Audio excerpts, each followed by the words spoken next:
राधे राधे मेरे प्यारे भाइयों बहनों माताओं व बंधुओं।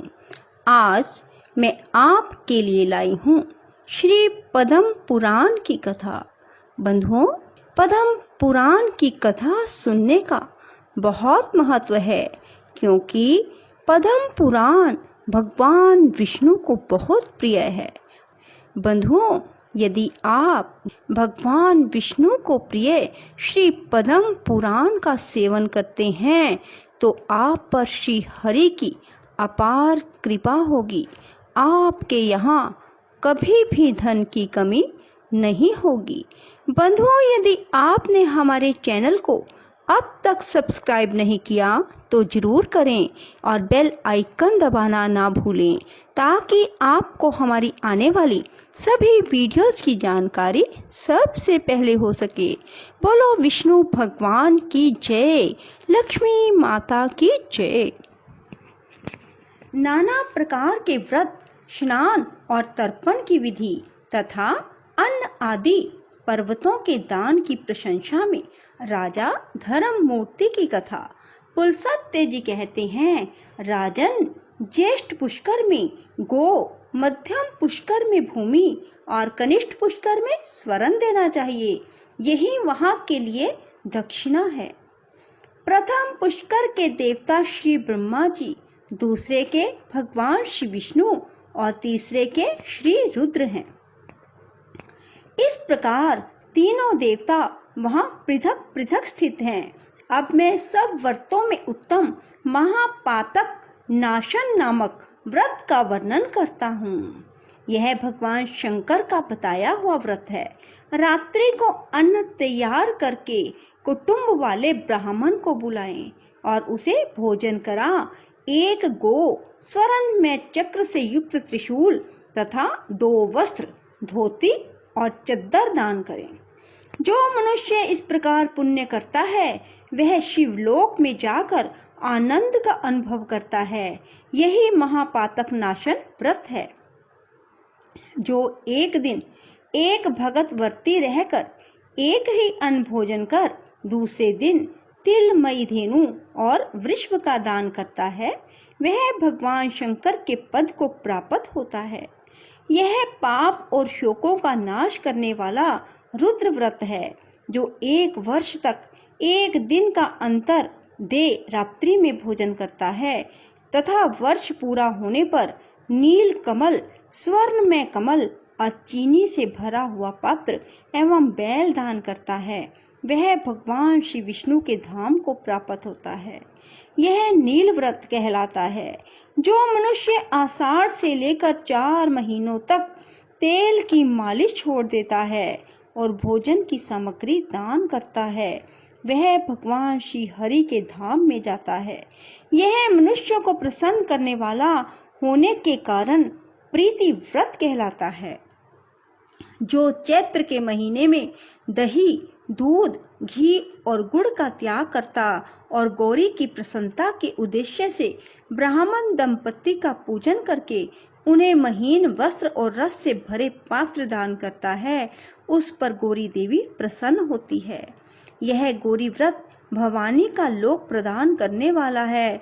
जो आषाढ़ आदि चतुर्मास में कोई भी फल नहीं खाता तथा चौमासा बीतने पर घी और गुड़ के साथ 1 घड़ा और कार्तिक की पूर्णिमा को पुनः कुछ स्वर्ण ब्राह्मण को देता है, वह रुद्रलोक को प्राप्त होता है।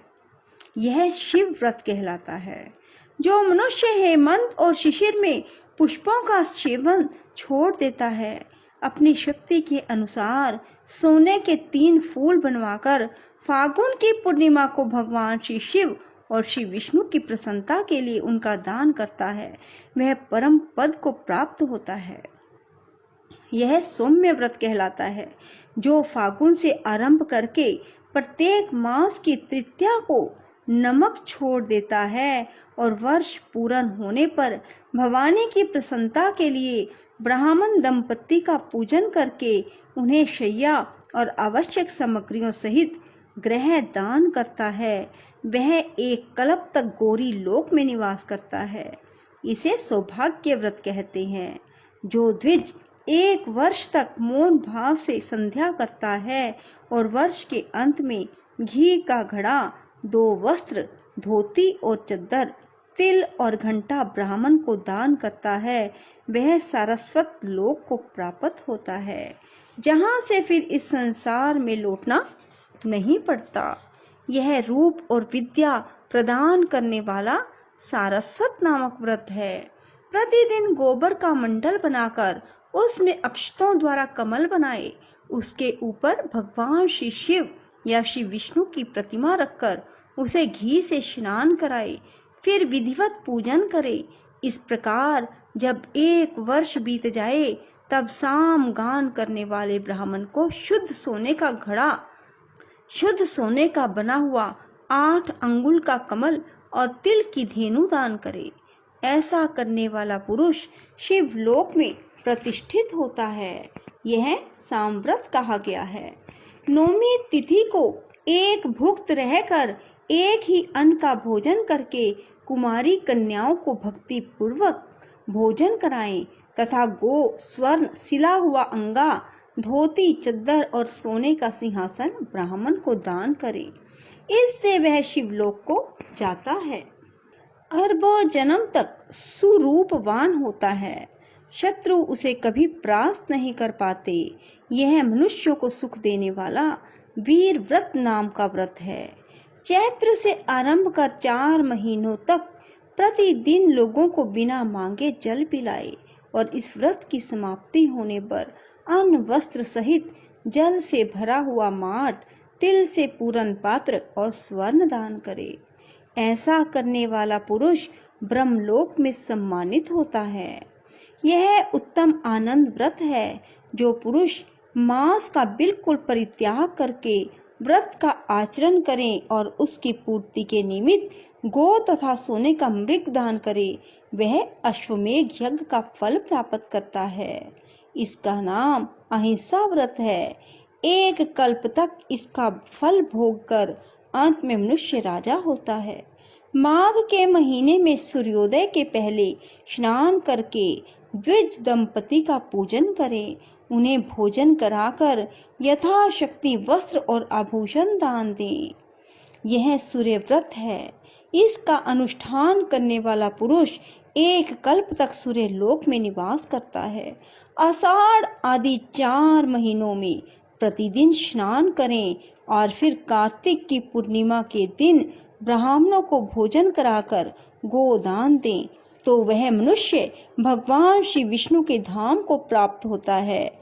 यह विष्णु व्रत है। जो एक अयन से दूसरे अयन तक पुष्प और घृत का सेवन छोड़ देता है और व्रत के अंत में फूलों का हार, घी और घृत मिश्रित खीर ब्राह्मण को दान करता है, वह शिवलोक में जाता है।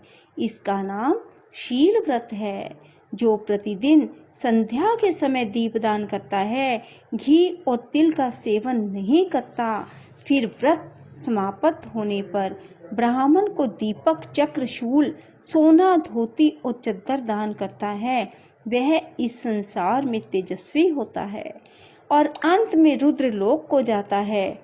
यह दीप्ति व्रत है। जो कार्तिक से आरंभ करके प्रत्येक मास की तृतीया को रात के समय गोमूत्र में पकाई हुई जौ की लपसी खाकर रहता है और वर्ष समाप्त होने पर गोदान करता है, वह 1 कल्प तक गौरी लोक में निवास करता है और उसके बाद इस लोक में राजा होता है। इसका नाम रुद्र व्रत है। वह सदा कल्याण करने वाला है। जो 4 महीनों तक चंदन लगाना छोड़ देता है, अंत में सीपी, चंदन, अक्षत और 2 श्वेत वस्त्र, धोती और चद्दर ब्राह्मण को दान करता है, वह वरुण लोक में जाता है। यह दृढ़ व्रत कहलाता है। सोने का ब्रह्मांड बनाकर उसे तिल की ढेरी में रखे तथा मैं अहंकार रूपी तिल का दान करने वाला हूँ, ऐसी भावना करके घी से अग्नि को और दक्षिणा से ब्राह्मण को तृप्त करे। फिर माला, वस्त्र, आभूषणों द्वारा ब्राह्मण दंपति का पूजन करके विश्वात्मा की तृप्ति के उद्देश्य से किसी शुभ दिन को अपनी शक्ति के अनुसार 3 तोले से अधिक सोना तिल सहित ब्रह्मांड ब्राह्मण को दान करे। ऐसा करने वाला पुरुष पुनर्जन्म से रहित ब्रह्म पद को प्राप्त होता है। इसका नाम ब्रह्म व्रत है। यह मनुष्य को मोक्ष देने वाला है। जो 3 दिन केवल दूध पीकर रहता है, अपनी शक्ति के अनुसार 1 तोले से अधिक सोने का कल्प वृक्ष बनवाकर उसे 1 सेर चावल के साथ ब्राह्मण को दान करता है, वह भी ब्रह्म पद को प्राप्त होता है। यह कल्प वृक्ष व्रत है। जो 1 महीने तक उपवास करके ब्राह्मण को सुंदर गो दान करता है, वह भगवान श्री विष्णु के धाम को जाता है। इसका नाम भीम व्रत है। जो 20 तोले से अधिक सोने की पृथ्वी बनाकर दान करता है, दिन भर दूध पीकर रहता है, वह रुद्रलोक में प्रतिष्ठित होता है। यह धनप्रद नामक व्रत है। यह 700 कल्पों तक अपना फल देता रहता है। माघ अथवा चैत्र की तृतीया को गुड़ की गो बनाकर दान करें। इसका नाम गुड़ व्रत है। इसका अनुष्ठान करने वाला पुरुष गौरी लोक में सम्मान पाता है। शेष अगले अध्याय में। राधे राधे। जय श्री कृष्णा। बंधुओं, यदि आपको हमारी वीडियो पसंद आए तो इसे लाइक करें और शेयर भी जरूर करें। धन्यवाद।